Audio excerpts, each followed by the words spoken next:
Do your drums look ugly? Do you want them to look cool? For $5, I got some paper, $3 for the paper, and some tape, $2 for the tape, and I made my drums look like that. And trust me, I'll show you some close-ups later. It looks really cool. So check it out. I'll show you how to do it.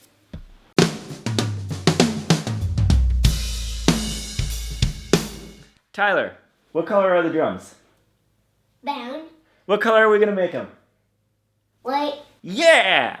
Okay, so what you're gonna need is, of course, a drum, some Scotch tape, a pair of scissors, ideally a hole punch. You wanna show them the hole punch? Can you put it in front of the lens? What is it? This is the lens, so put it right here. There you go, a circle punch. All right, that's good. This is helpful with my drum because I've got circular lugs on it. But if you don't have a hole punch or if you don't have circular lugs, you can just cut it out. And then I've got my mom's little cutter thing. You don't need this, it's just gonna make it a little bit easier. And the magic piece, of course,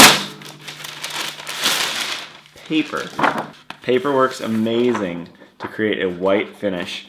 And you can get colored paper, you can basically paint it any color you want. All right, so the first thing we need to do is essentially measure how deep of a shell you've got. We're not using the measurement of the actual shell. We're using the measurement from rim to rim, 6 1/4 inches. All right, so we've got 6 1/4 strips. I will do one section per lug. So section, cut, so on and so forth. Oh, I forgot to get someone to mark this. There. There. And so I just marked vertically where these go. You take the hole punch.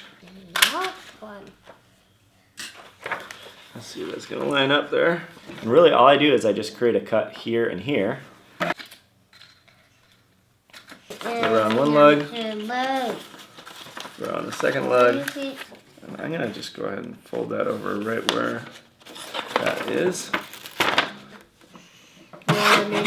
Okay, so we've got our first template. It basically has 2 holes. It goes the distance of 1 lug, and then this will wrap around those holes, and then we'll do another one, and we'll go all the way around the drum like that. It's usually kind of trial and error to get the sizes right on these, but once you get it, it goes pretty smoothly. So the next step then is, of course, you would tape along these edges with, just like a simple quick Scotch tape or something like that. That's about it. It's pretty straightforward. So I'm gonna go ahead and finish this. All right, so I've got the first drum done, and check it out. I cut around that little badge, and there it is. Even from just like a couple feet away, it looks really good. So I'm gonna move on to the other drums. You're gonna run into things like this, which are gonna be in the way. You kind of have to take each of them as they go. I know in some cases what I did, the last time I did this, was I put another seam there. So if I needed to, I could put a seam halfway on this.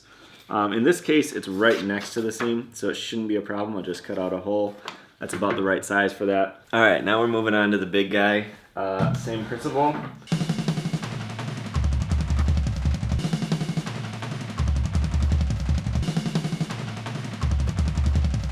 Okay, so my memory card ran out, so I couldn't do the time lapse of everything, but I got the last piece done. So I could go around and do these edges here, and it's pretty straightforward. You do have to take these off, and then you just wrap some strips of paper around, and that's about it. I don't think I'm gonna do that on this one. I think it kind of looks cool like that, but I'm pretty much done. So I'm gonna set it up and then show you what it looks like.